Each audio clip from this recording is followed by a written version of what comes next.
Wildlife Management Association, the Ohio Bird Conservation Initiative, and the Ohio chapter of the Wildlife Society. My name is Ken Duran, and I will be presenting our speaker today. Before I do that, I just want to let everybody know, if you are interested in past webinars that we have done or in future ones, you can view our webinar schedule at obcinet.org/OFWPS. When you get there, you can sign up for our email list, so we can send you an email every time we have a new webinar scheduled, and you can also view old webinars that we've already done. If you have any questions or want more information or ideas for future presentations, please email me. My email is at the bottom of the screen. And then as a last reminder, next month is the Ohio Fish and Wildlife Management Association's annual conference. So be prepared for the registration to come out soon, and they have a pretty good lineup of speakers this year, so keep a lookout for that. On to today's topic about muskie in Ohio. Our presenter is Kevin Page. Kevin is a fisheries biologist with the Ohio Division of Wildlife's Inland Fishery Research Unit. Kevin has been with the Division of Wildlife for 8 years. Before coming to Ohio, he spent 5 years working as a fisheries research biologist with the Minnesota Department of Natural Resources. He also worked in Utah as part of the U.S. Fish and Wildlife Service's Upper Colorado Endangered Fish Recovery Program, and in Alaska as a National Marine Fisheries Service Commercial Fisheries Observer. He graduated in 2001 from Michigan State University with a master's in fisheries and wildlife. He is a Northern native who enjoys canoeing, fishing for smallmouth in Ohio streams, and recently ran the North Country Half Marathon through the Manistee National Forest. So welcome, Kevin, and I'll let you take over from here. Thanks, Ken, for that introduction. As Ken mentioned, I'll be talking about the Division of Wildlife's Muskellunge Program. Basically, this program's been dedicated to creating quality muskellunge fisheries in Ohio. And I'll be giving an overview of that program, but the bulk of my talk will really be on this partnering with anglers that is spawned out of this program that's grown really in leaps and bounds over the last few decades. And this partnering with anglers is fairly unique compared to other relationships across the country, and is really blossomed into a really great partnership that has improved the quality of fishing for muskellunge in Ohio, and really gives us opportunities to explore new avenues that I think you'll appreciate at the end of this talk. A bit of an outline to guide us into where we're going in this talk today. I'm going to provide an introduction to the muskellunge, just for those of you who are not familiar with this species of fish. It's a rather unique fish. Lots of people aren't very familiar about, so I will provide an introduction to that species and provide some context to the talk as well. Then delve into the Muskellunge Program administered by the Ohio Division of Wildlife, and then talk in detail about really the core of this presentation, the angler collaboration that exists between the Division of Wildlife and the anglers that supports that program.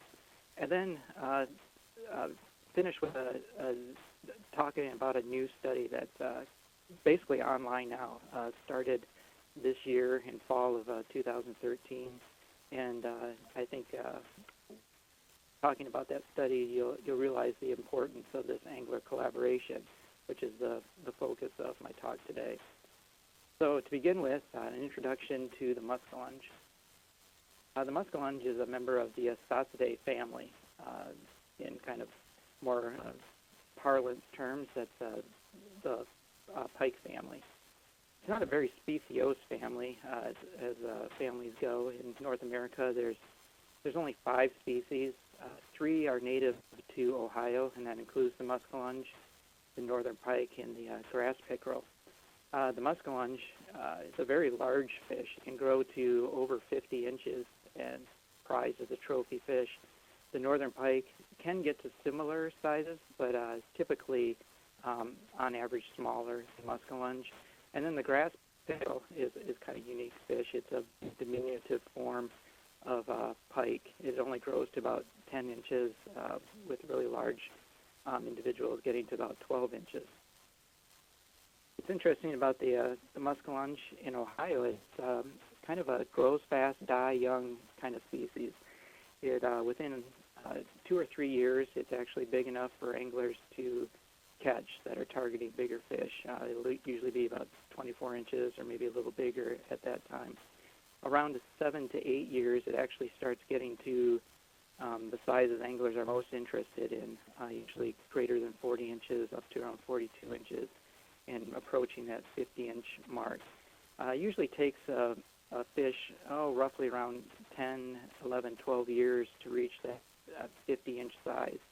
What's interesting is that fish don't live too much longer beyond that. That's kind of the max age of these fish in Ohio. And it's not like muskellunge in Minnesota or Wisconsin or Michigan that can get on the order of a couple decades old.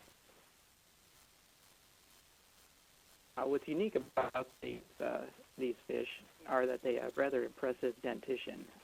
If you've ever tried to handle one of these fish, you do so with great care. We had one of our biologists I know is listening today that actually got himself pretty well cut up by one of these fish handling them earlier spring. So anglers are very aware of the potential for getting poked by one of these guys, and they're also very large and very strong, so you have to treat them with respect. Given these type of teeth, you would be right in assuming that these are predatory fish. They're ambush predators, and they'll eat just about anything they can get in their mouth.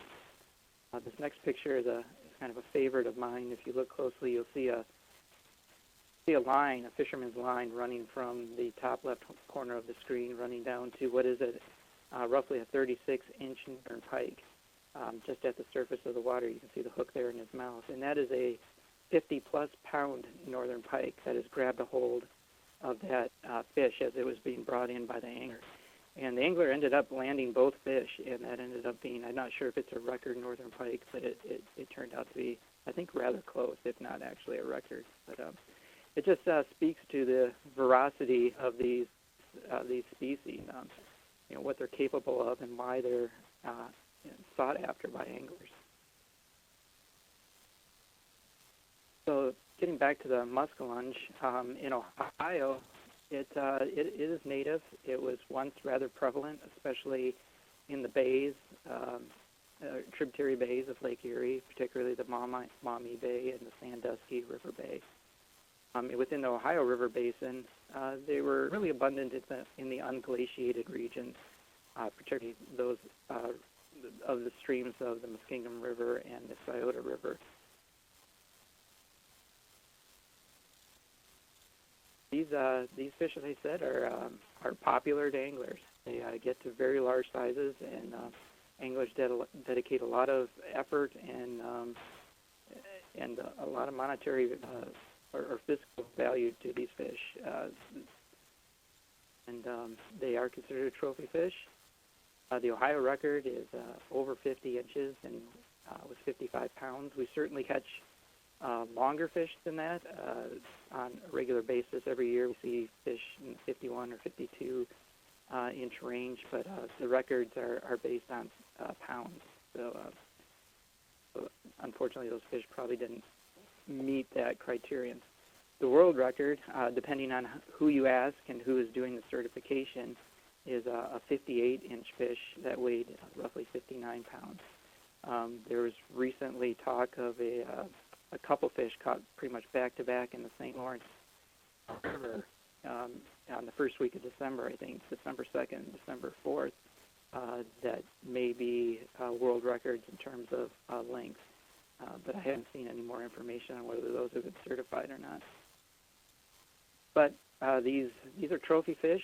There is primarily a catch and release fishery. So most anglers, when they catch one of these fish, it's usually released unless it's a trophy size, and even then, many anglers release those large size fishes as well. So as you can appreciate, these are big fish, and it's fishing for these things. If you're an angler that fishes for them, you usually tend to be a highly avid, highly specialized angler, and it requires special tackle. That lure there is about a third the length of that little kid, so that's a big piece of equipment to be using. It also takes a tremendous amount of effort and patience. I think once I've heard that these fish have been frustratingly known as the fish of 10,000 casts. There's a lot of times anglers can go quite a long time without catching one of these fish, and may in a lifetime just catch a few 50-inch fish. So it's a specialized fishery, and it's full of highly dedicated anglers.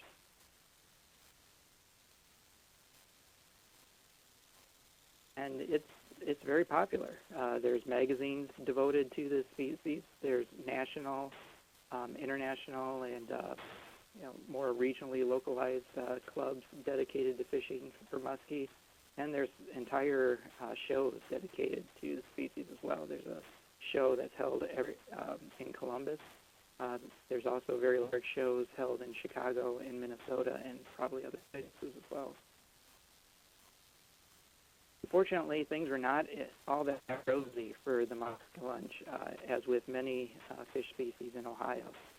During the early 1900s and into the mid-1900s, numbers of muskellunge declined drastically due to habitat loss and pollution.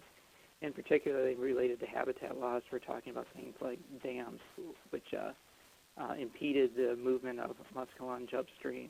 It is believed that many of the muskie populations would move upstream to spawn, and with that being the case, you can imagine that changing the ability of these fish to move and the different regulations of flows drastically impacted this species.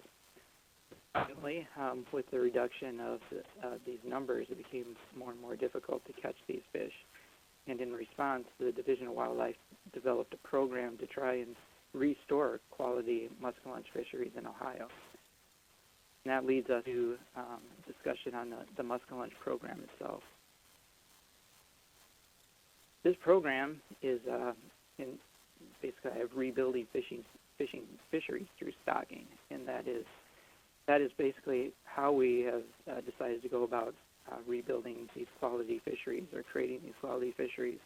As you can see that picture on the right, that's a female muskellunge being squeezed to extract her eggs, and we will mate those with or fertilize those with sperm from a male to create fish to be stocked in Ohio. The stocking program started in 1953. There were a few stockings before that, but their program really geared up in 1953. Since then and until 1982, the Division of Wildlife has stocked combinations of fry and fingerling muskellunge. The fry are usually several centimeters, where the fingerlings can be around 3 to 6 inches. And that was pretty much the standard of what we did until 1982. And always looking to refine things through research and try to optimize our stocking strategies. We always look to research, and working through the Ohio State University, what they found was that if we grow these fish out a little while longer than what we usually do, we can increase survival in numbers of fish, making it to larger size. So now the program focuses around these advanced fingerlings. These are fish that are grown longer, are raised in the hatchery a little longer, and they can get up to 10 to 14 inches in length. And they're stocked out in the fall, usually around September. But by that time, they're usually out of the danger for most predatory fish. You can imagine those fry can be eaten just about by anything. Fingerlings can be eaten by most predatory fish. But at 10 and 14 inches, there's not a tremendous number of things that can eat a muskie of that size.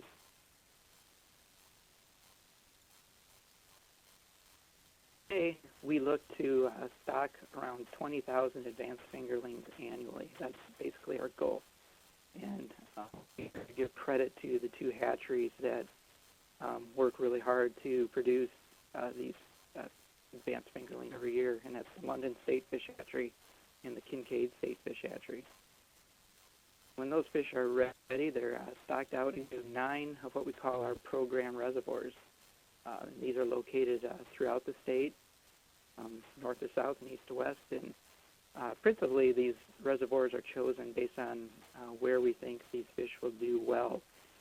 But also in consideration is the fact that we want to make sure they're near population centers. As you can see, they're relatively close to Columbus, Cleveland, Akron areas, and also the Dayton, Cincinnati areas as well.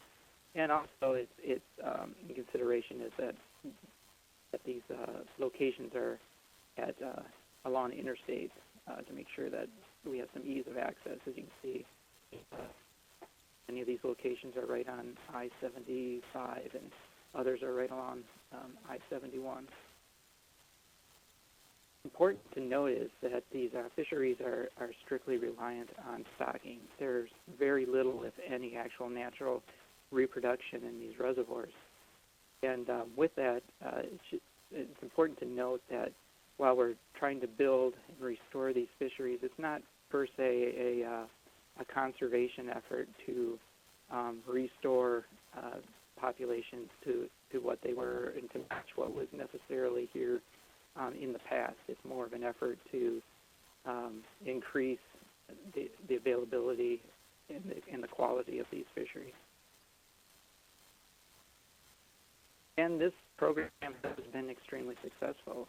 We see many instances and pictures of individuals like this happy guy here coming in of 50-plus inch fish. And while those are rare and highly sought, there are plenty of fish that are below that 50-inch mark, anywhere from 45 to 50 inches that are highly sought after as well.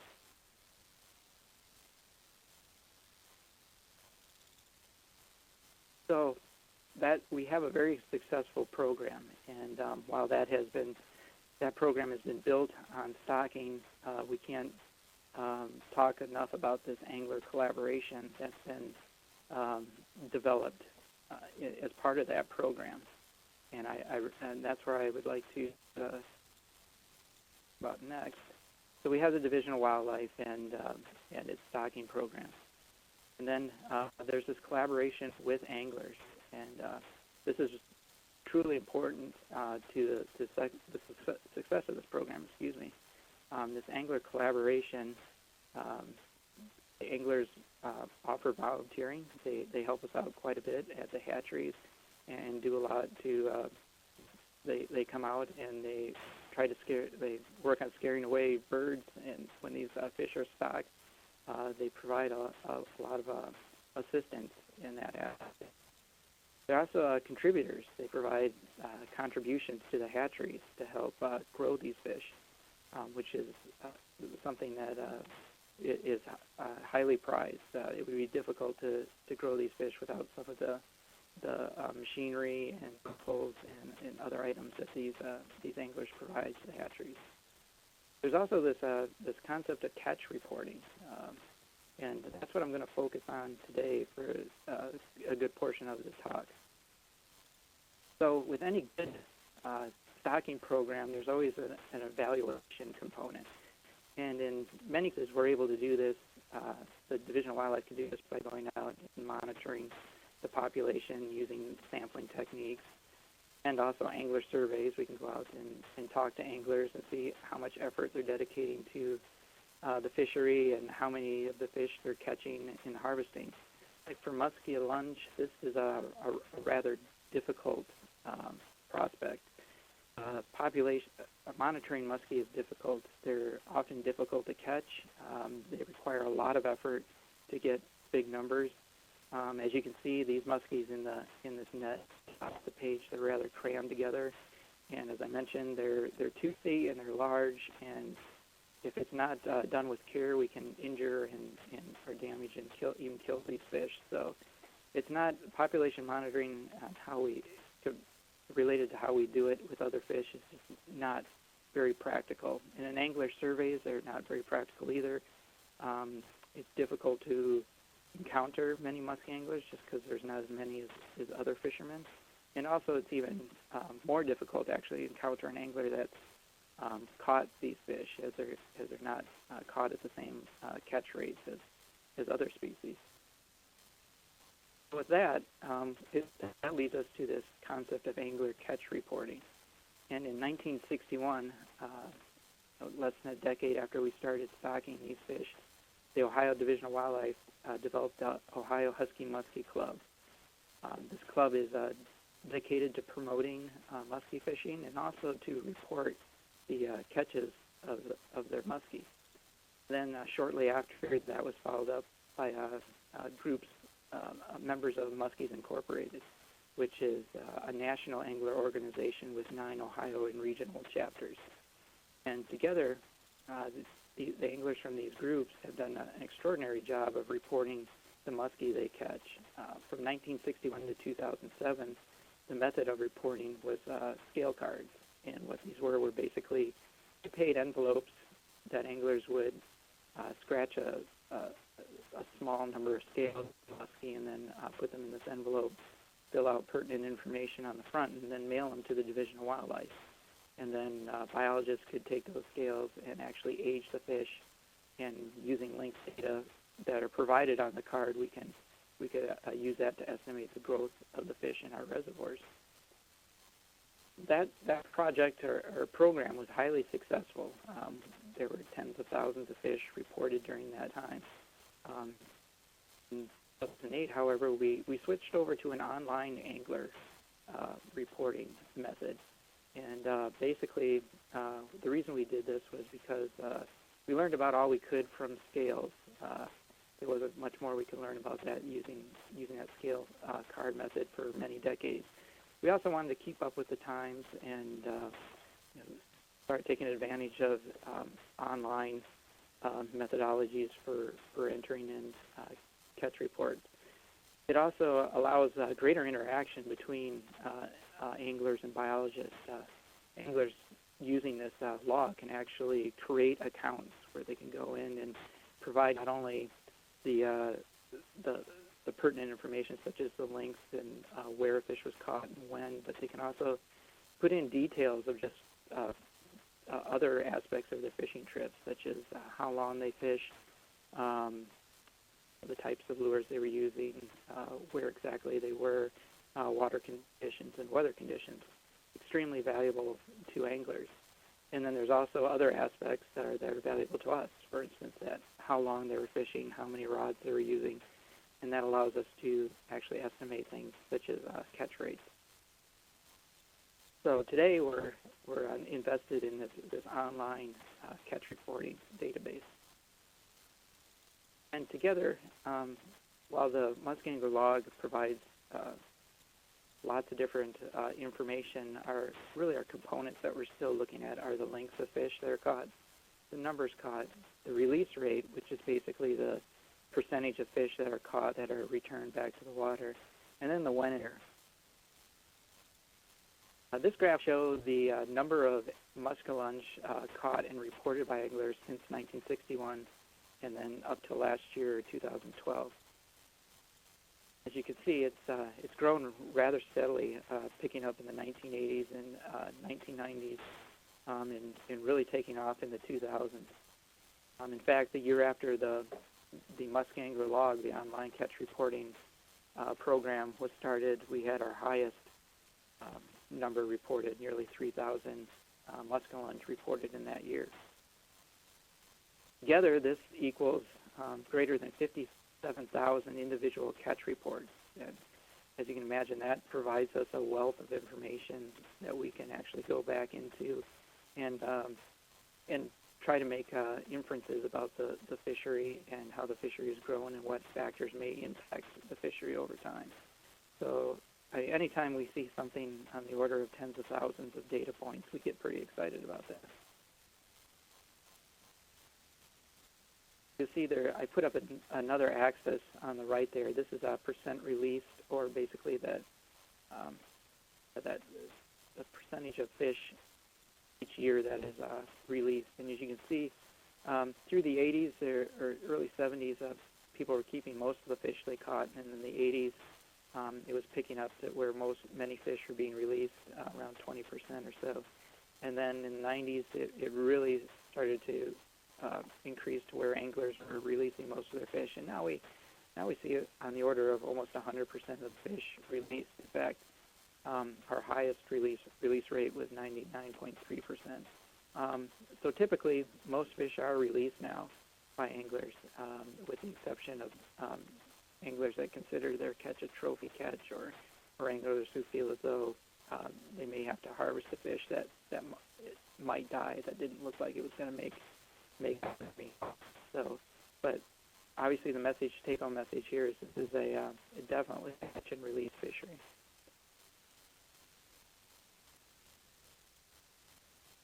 Here's a breakdown by our program reservoirs of the catch from 2008 to 2012, so the last 5 years. So this is the bars show the number of fish actually reported. And so what this allows us to do is actually monitor the individual systems themselves. And as you can see, Leesville leads with just under 3,500 fish reported during that time. Elm Creek is second, West Branch, and then on down to East Fork. East Fork looks like it might be troubling, but actually that's one of our new systems. So that reservoir came online just a few years ago. So we should be seeing, as you can see, there's a slight green bar there. That's 2 fish. We should be seeing that pick up over the next few years as those fish get bigger and anglers start focusing on that reservoir and recognizing that reservoir as a place to catch muskies. But this basically this allows us to monitor each individual systems and to be able to tell anglers where the best spots are, and also be able to start thinking about these systems in terms of where are the best fisheries, and why, what in fact are factors are influencing the reason we see thousands of fish at Leesville and under 1,000 at other reservoirs. Next graph is going to present the numbers of fish caught during or reported during this period that are greater or equal to 42 inches. These are considered husky muskies, and they're basically that size. Anglers really start considering them to be, highly prized, large fish. And, as we can see, Leesville leads the pack again. Please note that the scale is a little different on this graph. It goes from 0 to 600, and no longer are we talking about fish in the thousands here. So just under 600 fish, or around 550 or so, Leesville has these, the number of fish have been reported that are very large within this husky muskie classification. Interesting, while Elm Creek, you can catch a lot of fish, you don't tend to catch very many large fish. So it's a fishery where you have high chance of catching one, but maybe not one on the order of this husky muskie or even up to the 50-inch range. Whereas West Branch seems to be also a good place, and then followed by the other reservoirs.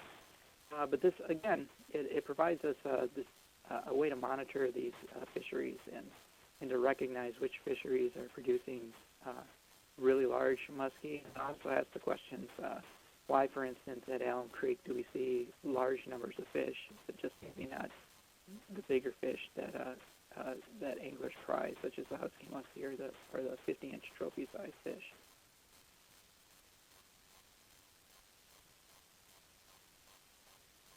So these 2 reporting programs, as I said before, it provided us a great wealth of information on the lengths that can be caught in these reservoirs, the numbers caught, the release rates, and the when and where.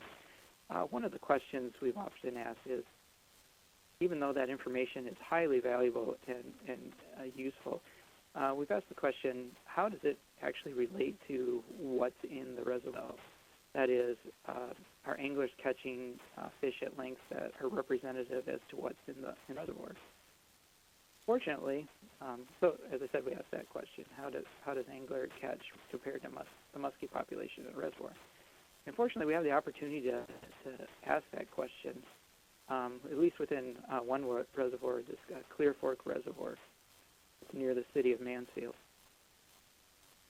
Just to get your bearings on the map here, it's, as I said, near Mansfield, north of Columbus. It's one of our two reservoirs kind of in central Ohio. And between 1982 and 2006, we conducted a tagging program. And during the spring of each of those years, the Division of Wildlife would net muskie out of Clear Fork. And basically, this was our hatchery production lake. We would go to this lake in the spring, collect the fish and collect their gametes and use them to create next year's fish to be stocked for that year's, basically, in the fall. And during that netting, we also tagged fish as well. And as you can expect, anglers were also catching and reporting fish, and so they were reporting them as they normally would through the scale program, but also they were reporting the tag numbers as well. And what this allowed us to do is really build a comparison between what the Division of Wildlife was catching in their sampling nets and what anglers were actually catching on the reservoir. And so using the net data, or the Division of Wildlife data, we were using that as a sample of basically the population. The adult population, that is, everything from about 24 inches and greater.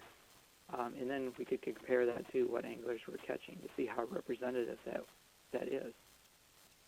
What we did is we compared the lengths between what we were catching in the nets and what anglers were reporting, the sex ratios, and then also angler recapture recycling rates. So with that, what I mean by that is when an angler releases a fish, what is the potential or the rate at which that fish is seen again by another angler? And just to get some context, we're talking about a pretty good number of fish, almost 5,000 fish netted and tagged by the Division of Wildlife. Then 7,500 fish reported by anglers, and of those, almost 1,000 of them were tagged. So those 7,500 fish obviously weren't all ones that ended up in our net. There's far many that were caught and reported that were never caught by us. So let's look at a comparison of the lengths of muskie caught between 1982 and 2006. Our vertical axis there, that's percentage of fish, and these are 2-inch increments along the bottom there. So this is what the distribution was, what we caught, the Division of Wildlife, in our sampling nets over that time period. So for instance, this very tall bar is the 28-inch to just under 30-inch increments, and there was almost 20% or so of the fish caught were that increment. Now let's look at the angler reporting, and this is the lengths that anglers reported over that time. And as we can see, that there are some individual incremental differences, but for the most part, that the shape of the curve is very close. There is some difference in it. There are some larger fish reported compared to what the Division of Wildlife caught, and in some cases, particularly this 28-inch increment, far fewer anglers were reporting fish in that increment than what we were catching in our nets. And that may have something to do with it. Earlier in the days, anglers were more focused on reporting larger fish to us, with the impression that we weren't as interested in the smaller fish. But we are, in fact, interested in all sizes, and as that message got out, we would expect this curve to get a little bit better, as anglers are reporting now all sizes instead of focusing on those larger sizes. Look at the actual average of fish caught, the length. We see it's almost identical. We're talking about a couple tenths of an inch difference. So in terms of lengths of what anglers are reporting, it seems to be very representative of what we find in our nets. Let's take a look at the sex ratios of the muskie. So when we tagged these fish, we also took sexes as well. Obviously, we were collecting these fish for their gametes, for their eggs and sperm, so that was we could get that information very easily. And then when the anglers reported these tags back, we knew exactly whether that fish was a male or female, and so we could actually compare what anglers were catching to what we found in our nets. And this is the breakdown of what we found in our nets. Obviously heavily male, which is not uncommon for a population. There's also a group of unknown fish. Usually these were smaller fish that weren't quite mature yet, or maybe they were fish that had spawned out or released their gametes. We just couldn't identify them, but not a whole lot in there. Mostly we could identify what these fish were. If we look at what the anglers reported, see that it's nearly identical, if not identical, which is really very interesting that anglers are basically catching fish in proportion to what's out there in terms of their sexes. They're not catching any more females than they are males, and it's representative of what's out there. So that's very interesting that it's that close. Now let's talk about this recycling rate. Basically, my definition of that is the proportion of angler-released fish that were caught and then subsequently reported by another angler or even potentially that angler, although that would be very rare. Look, this is basically going to be a pie chart showing the number of fish out of those 995 tagged fish that were caught and reported by anglers. We're going to see I'm going to show you the proportion of fish that were just caught once and never seen again. The number of fish that were caught twice, so a fish was released and then caught again and reported 3 times, and then fish that were caught as many as 4 times. As we see, the vast majority of fish are caught once and never seen again, or at least never reported again. 13% are caught twice, 3% were caught 3 times, and only less than 1%, under 1% were caught 4 times.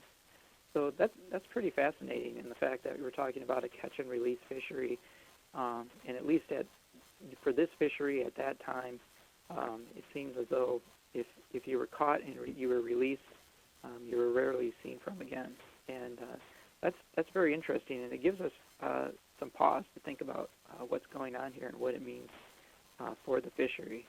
Certainly, particularly large fish, if they're caught once, there's certainly the probability that they wouldn't be caught again just because of the fact that these fish don't live extraordinarily long. There's also the possibility that perhaps these fish die soon after they're caught. There's also, in talking to other biologists around the country who actually work on these muskellunge using telemetry methods, which is basically putting a receiver in one of these fish, or so to speak, that they can actually track the fish as you would a terrestrial animal. They're just under the water. They found that what they found interesting is that muskellunge in their programs, when they're caught, their behavior changes. They tend to move away from where they're caught. They seem to become far more active, as if they're trying to move away from where they were caught and try to seek other areas. Basically, they seem to go into almost hiding. And so if that's happening, if muskellunge from Clear Fork that are being caught become highly mobile and are trying to seek a way out of where they were just caught, that could lead to moving upstream or even downstream over dams. So there's certainly lots of factors that may be feeding into this. So it is of interest and something we definitely want to investigate further. But also keep in mind this is one reservoir and one time period as well.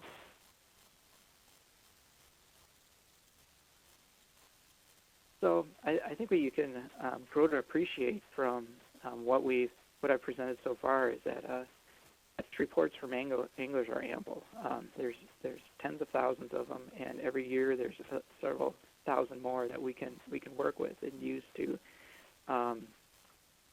characterize these fisheries and to learn more about them. They also seem to be comparable. We can actually look at what's caught and feel rather confident that it represents what's in the reservoir. And highly applicable. It is not. It is actually very, very encouraging to see that we can take what anglers are providing for us and use them to not only represent the fishery, but thinking forward to use these catch reports for future research and actually feel confident in what we're getting back from anglers. So, in thinking to the next section of the presentation, that kind of leads us into this concept of trying out a new study. So we want to build upon what we learned at Clear Fork and learn more about these fish and these systems. And in doing so, using those angler catch reports is really a cornerstone to a new study. This new tagging study that we've basically just initiated this year is basically going to, again, take advantage of this angler reporting. I mean, it would be silly that we didn't, given what we've learned about the catch reports from anglers. We also are interested in tagging earlier life stages. The Clear Fork study focused on adult fish, 24 inches and greater, roughly.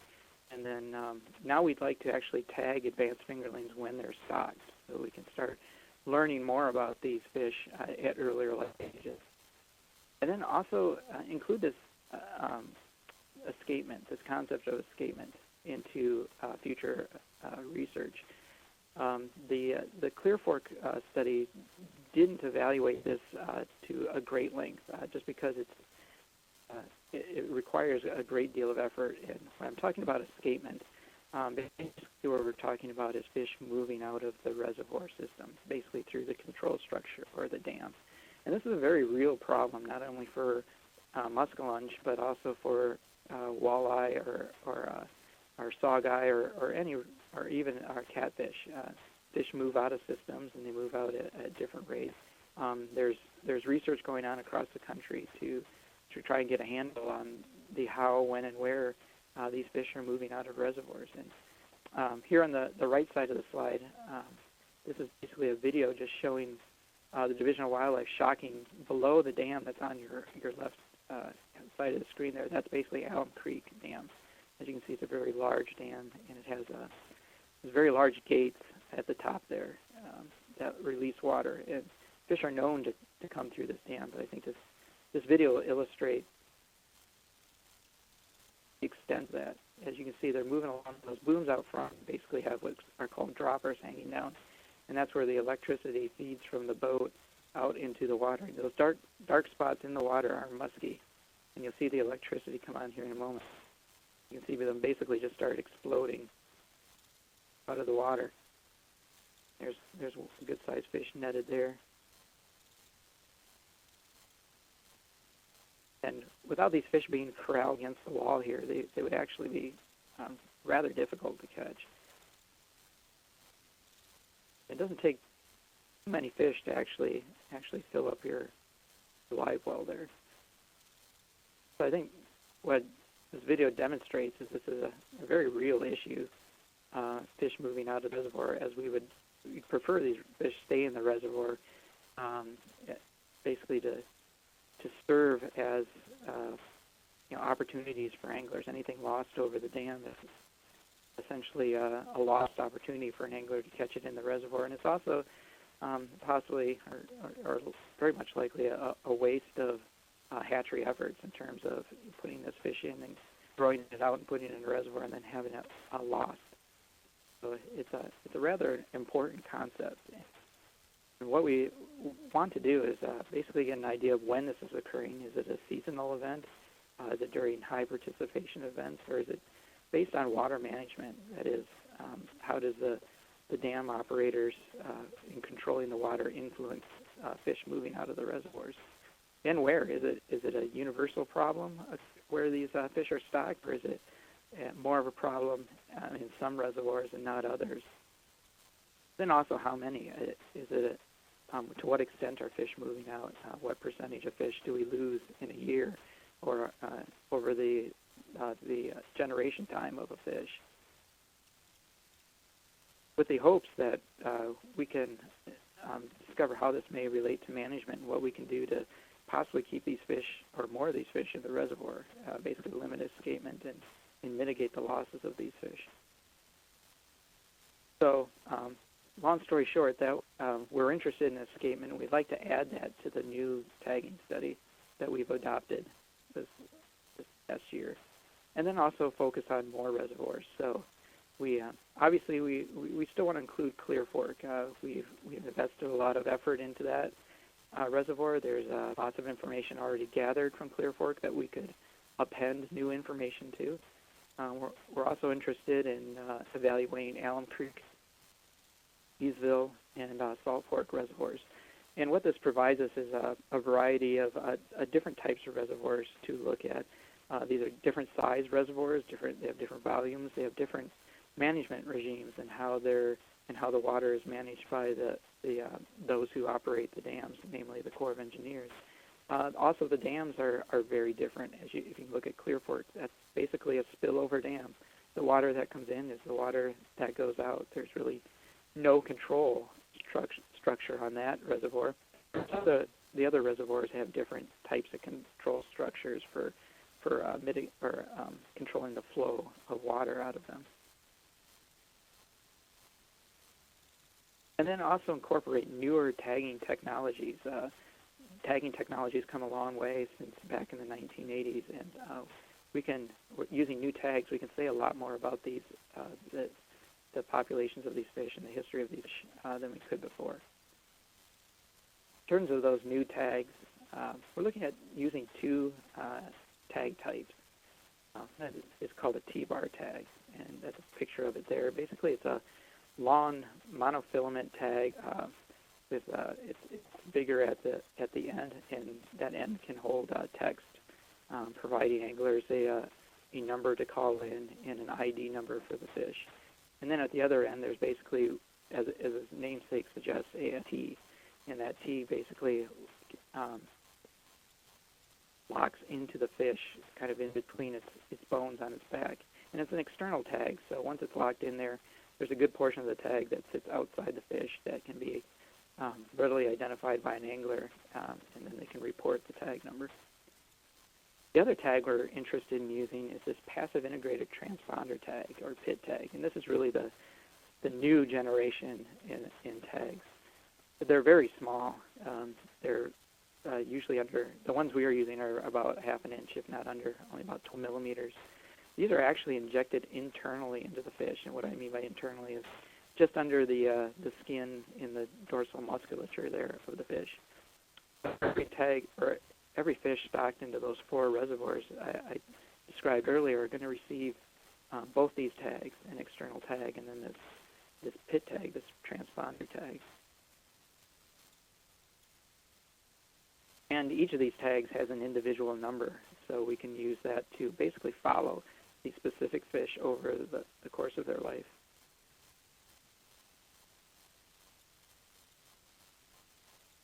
Talk a little bit about the tag reporting itself. So hope is that any angler can report these external tags, these T-bar tags. Anybody that catches them and sees the tag can report that tag number, whether it be through a hotline number that we have on the tag or through the Muskellunge log, as I've described earlier. Then they can also report through this PIT tag. However, these tags need to be scanned with a special handheld reader. They're similar to the scanners you'd see at the supermarket, although they penetrate down under the skin. And basically, what happens is that scanner excites the tag, so to speak, and it releases a magnet that prevents the tag from transmitting. And there's a battery there that sends a signal to the reader and provides the reader the tag number. And what's great about those, the PIT tags, are that once they're in the fish, they're usually in there forever. They have extremely high retention rate, in the upper 90% if they're tagged correctly. So those tags, once they're in the fish, they should be in the fish for the course of its life. The external tags don't last quite as long. Initially they have pretty high retention rates, but over time fish will lose those tags, and it's kind of the fact of life. But that's kind of why we have the reason we have this double tag method, to make sure that if a fish is caught, we increase our chances of a tag being reported. And we're looking at outfitting at least 5 anglers per reservoir to report these pit tags. Basically, making sure a group of anglers on each reservoir has these handheld readers in their possession. Interestingly enough, if you look at the top 5, 6, or 7 or so anglers from each that focus on a reservoir, they can catch roughly 40, 50, even up to 60% of the fish in a year. So there's a handful of anglers that usually dominate in terms of the number of fish caught and reported. So if we get them into the right hands of the anglers, we can get a good number of fish reported through those pit tags. Those two can be reported in the musky angler log.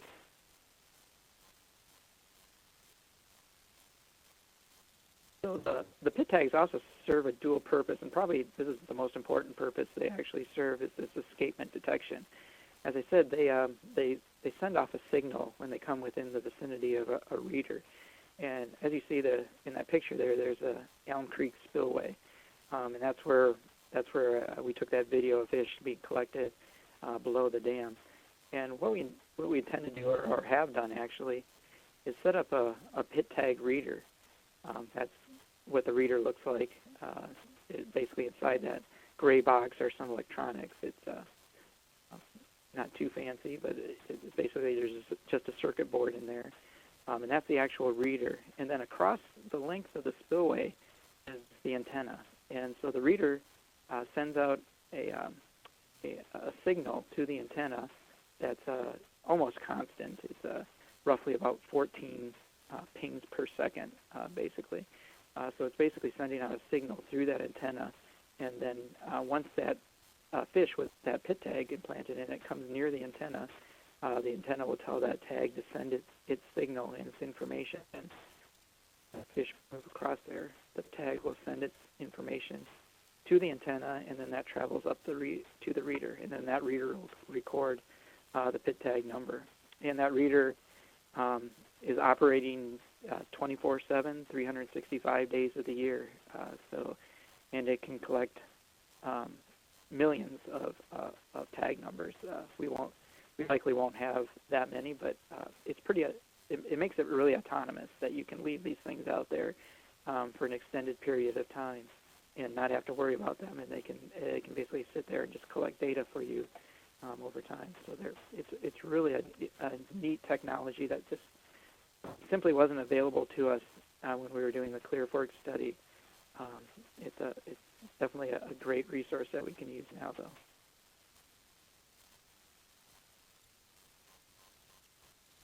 So what I'm going to present now is kind of I threw a lot of information about the new tagging study, and I just want to present kind of a conceptual model, pulling it all together as to what the new tagging study will look like. So we have a history of catch reports. You see this fellow down here in the bottom right-hand corner, he has a catch. And that information is obviously valuable. There's no doubt about that.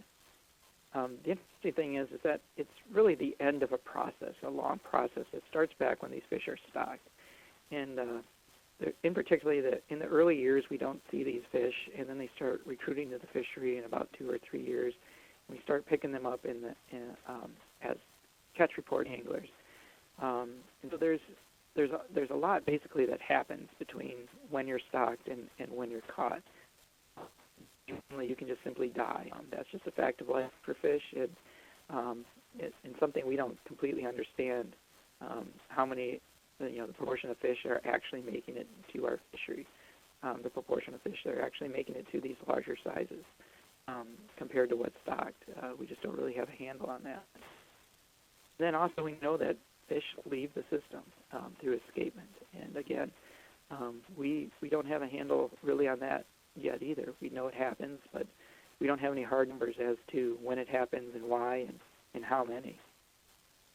And also to break out angler catch into its components. So we have the harvest, usually a large trophy fish, or it's a small part of the picture, but nonetheless like possibly important. And then there's also the catch and release component. So we know these fish, almost 100% of these fish that are caught are subsequently released, and we truly really don't know what happens to these fish. Based on the Clear Fort data, it sounds like they don't return back to the fishery. That is, they're not caught again. But the question is why, and is that meaningful, and can we basically do anything to increase the chance that these fish are caught again? And so there's what happens in the reservoir between when you're stocked and when you're caught, and then when you're returned to the reservoir, if you're a caught fish that's released, is really kind of a black box that we'd like to get our handle on. So really what this allows us to do, this whole tagging process, is basically monitor the fate of stocked muskie to identify opportunities for improving fish. And what I mean by fate is just understanding over time what happens to these fish using these catch reports and these of tags, and also monitoring fish using the pit tags. And over the next 10 years, starting this year, we're going to be tagging the Muskellunge stocked each of those 4 reservoirs with those two tag types, with the goal of developing encounter histories. And what I mean by that is just taking a simple spreadsheet here that might be a data set after this is said and done of 6 fish over just 7 years here. What you can imagine is that certainly we'll have anglers reporting fish caught and released. And you can see fish 1 here, just as an example, could be caught in year 2, caught again in year 3, and then caught again in year 6, and then not seen again after that. We also know that there's some harvest, a small percentage, but at least some. And for fish 2 here, we see that it was caught in year 4, released, and then caught in year 7, and then harvested. Maybe at that year it was a trophy-sized fish. So an angler harvested it. And then we have the other possible fate or encounter. It can be escapement, detecting that fish moving through the system. And for our fish number 3 here, we see that it was caught and reported in year 1, and then subsequently released. And then in year 3, it disappeared. It went through the dam. Basically, it was left the reservoir. Then, just as an example, we can have another fish that has a slightly different encounter history. And in the fish 5, it was the only time it was ever seen is when it went through the dam and was recorded as and the same with fish 6. And so, as you can see, obviously this is just 6 fish, but if you can build a data set that represents thousands of fish over 10 years worth of data, you can begin to put a picture together of what happens to these fish after they're stocked until they leave the system. And we can start, there's actually some rather powerful software packages that will take this data and estimate things, important critical estimations that we can generate on survival, angler capture. What is the probability that an individual fish stocked will ever be caught by an angler? What is the probability that it will be recaptured?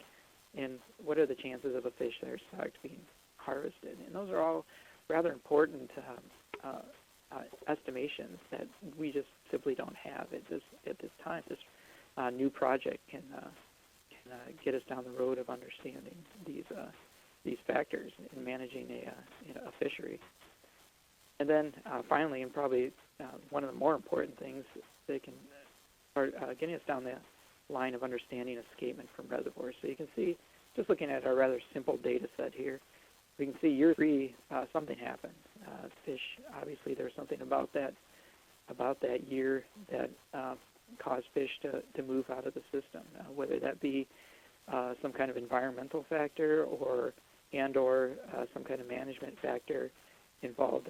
If those who are managing the water levels in the dam decided to adopt a new strategy or some kind of strategy coupled with an environmental factor cause those fish to move out, we can at least start understanding better what factors are influencing that escapement, and try to mitigate those losses, whether it be working with those who operate the dams to see if we can find new ways or new devices to prevent escapement, or just noting that if we lose a tremendous number of fish in a year from a given reservoir, if we have the potential to stock that reservoir with extra fish the following year to make up for that loss. So lots of possibilities for monitoring and understanding and estimating the dynamics of these fish populations, and develop some management plans for addressing them.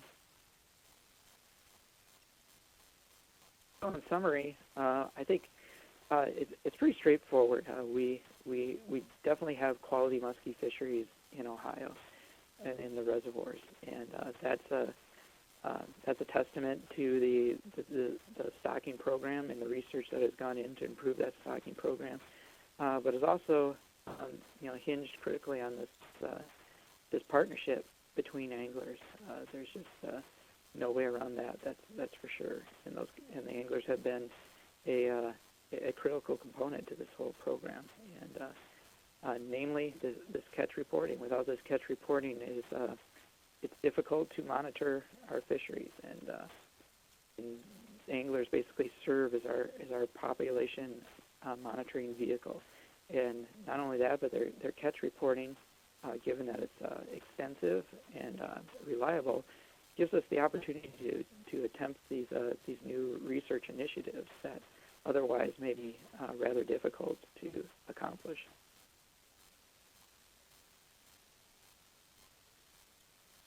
And with that, there's a whole host of people to thank. As I started making this list, it rather impressed me how many people have been involved with this project, and lots of institutions, from the angler groups themselves to those who manage the reservoirs and manage the control structures that control the water volume in these reservoirs, and then the individuals that to these institutions that have been extremely helpful as well in getting this project up and running.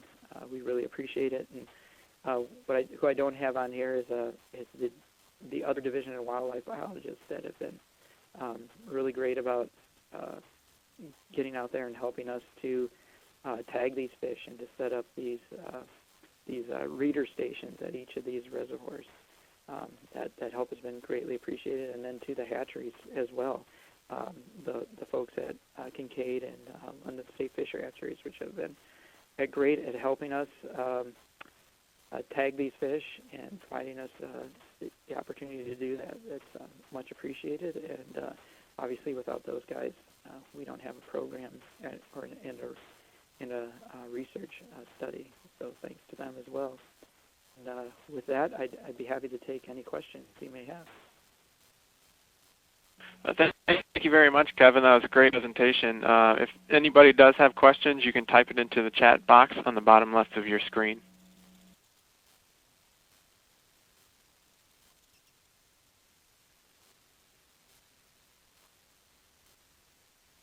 Well, I do have one question.